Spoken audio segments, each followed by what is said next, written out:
Did it work?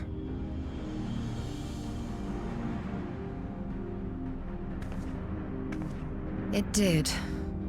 Ether may flow freely to the burn once more.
Mistress Lys, Commander Aldin, it gives me great pleasure to formally welcome the city-state of Alamigo to the Eorzean Alliance.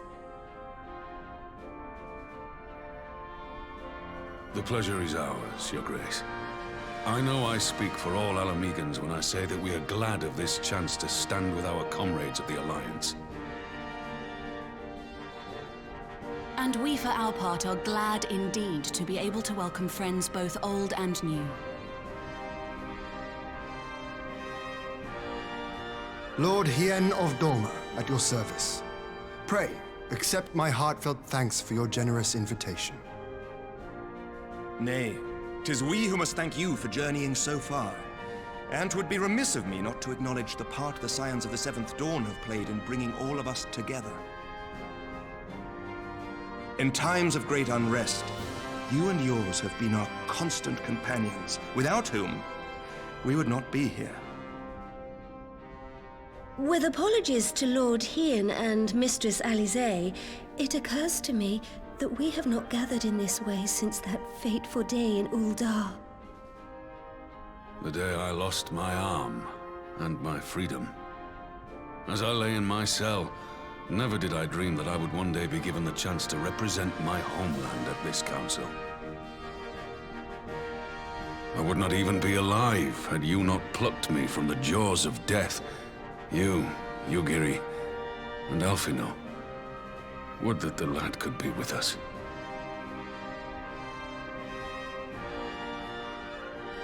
I too owe my presence here to Alphino, in so many ways. Until such time as he returns, I mean to carry on his good work as best I can.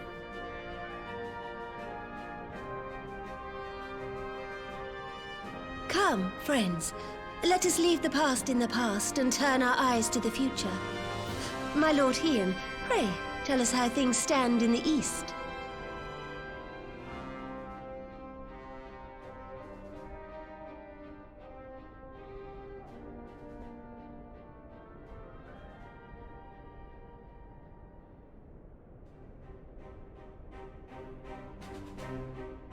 Having heard the rumors of dissent in Garlemald, I dared to dream of a peaceable solution. The Empire will not so easily change its ways. If the Garleans have a mind to take back Doma and Alamigo, we'll be hard-pressed to stop them, even with the might of 6 nations. But while we lack the strength to fight the tide, a course may yet present itself, if we read the winds aright. The winds suggest but one course to me. One which leads from the sea unto the river and thence to the source of all our woes. The Ascians. Indeed. All here have felt their blighted touch. It was the bringers of chaos who nurtured the Archbishop's tyrannical ambitions. They who bestowed upon him the secrets of summoning, as they have so many others before and since. And while they remain, we shall know no peace. Our objective is clear. The question is how to achieve it. That our enemy parades about in Xenos' skin poses problems in itself, but ere we get to them, how are we to infiltrate the Empire and get close enough to strike?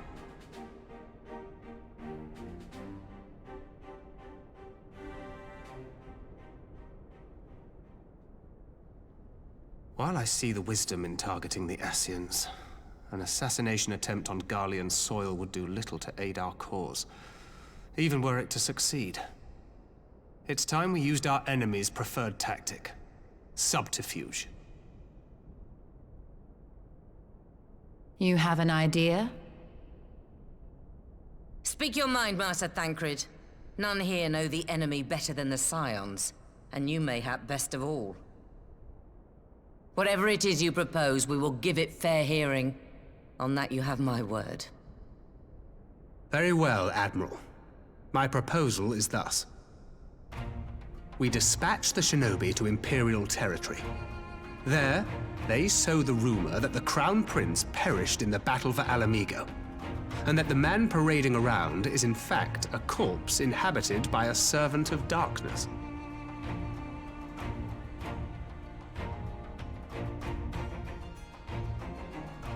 Well, it does have the ring of truth about it.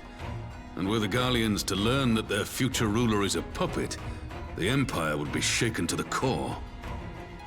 But at the risk of sounding stupid, would they actually believe such an unlikely story? I didn't. Ordinarily not. But prior to his miraculous recovery, rumors of Xenos' death had already begun to circulate around the Empire. Ultimately, however, what the masses believe is not our chief concern. Our true objective is to create an opening for rival factions within Garlemald to exploit. Just as a war of succession erupted in the wake of Emperor Solus's death. A war which raged until but recently. plunging the Imperial House into disarray as nephew and uncle grappled for the throne. It is no coincidence that one of Varus's first acts as Emperor was to name Xenos heir apparent, family feuds being so tiresome when armies are involved. Not all welcomed his choice of successor, however.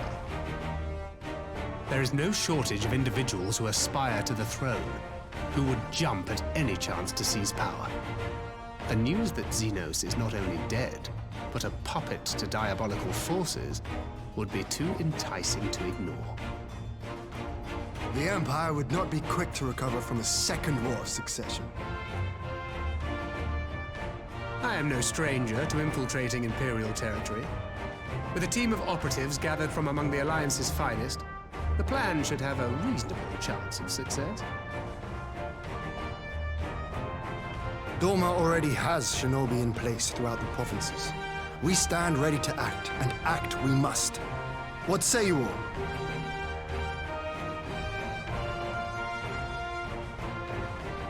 I'm for Master Thancred's proposal. We shine a light upon the Ascian and test the Empire's unity. 'Twas his plot that scuttled Doma's negotiations, was it not? Why then, if we can eliminate him, there may yet be a chance for peace. Let us wage this war of subterfuge, that we may one day lay down our arms. Gods know we never will while the Ascians remain.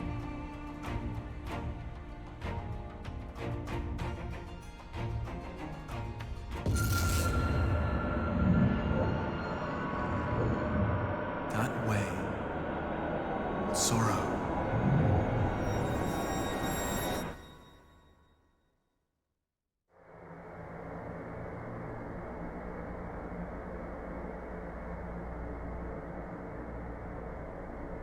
History must be changed.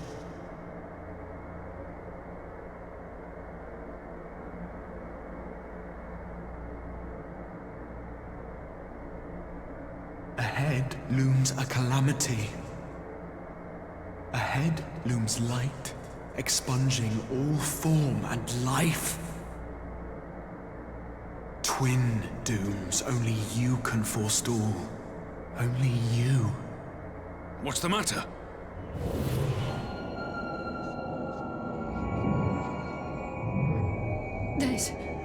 There's a voice!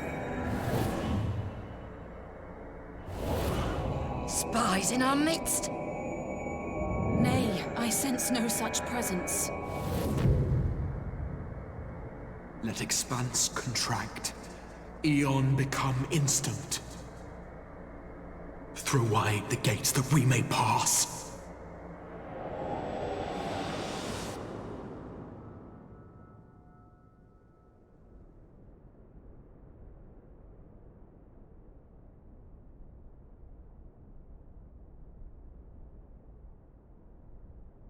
Is it over? Master Thancred!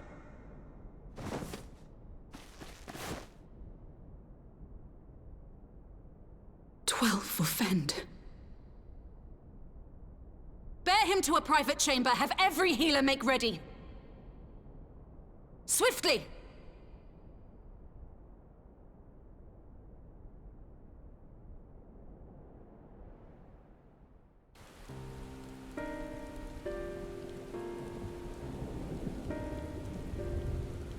Master Thancred remains in slumber.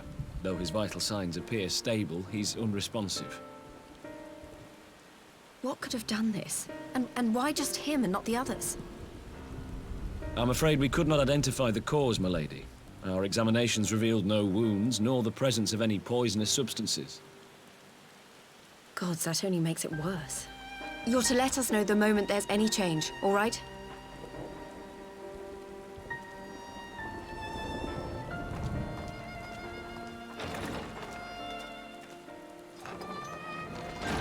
Thank you for coming. Knowing Thancred, he would apologize for being otherwise engaged at so crucial a juncture. In gifting us a course of action, Thancred sowed the seed of all that is to follow. We have but to nurture it as best we can. To him, I would say, rest easy. that he may wake to enjoy the fruits of our labors. Now, the matter of the mysterious voice must not be forgotten. Will you tell me exactly what happened? Alize and I heard a voice in the moments before Thancred collapsed. It was accompanied by a severe headache, as if something were clutching at our minds. Did you experience the same thing?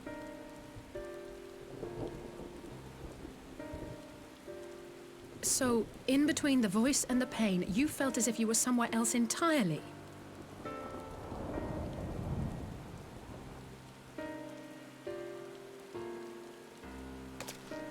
Your testimony confirms my suspicion. That which you experienced was, I believe, your soul being plucked from your flesh. Called. Called? I myself examined Thancred. Reach out as I may, I could not sense in him the spark of life that is his soul.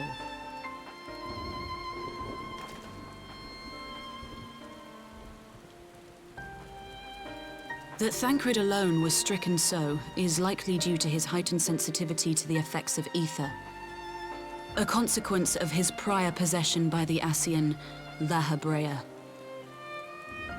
The owner of the voice, whoever it may be, reached out to you, called your souls, and in so doing, caused you and yours such pain. But if that's true, where exactly are we being called to? I know not. Yet one thing is plain. Whoever waits for you on the other side is possessed of a power unlike any I have ever known.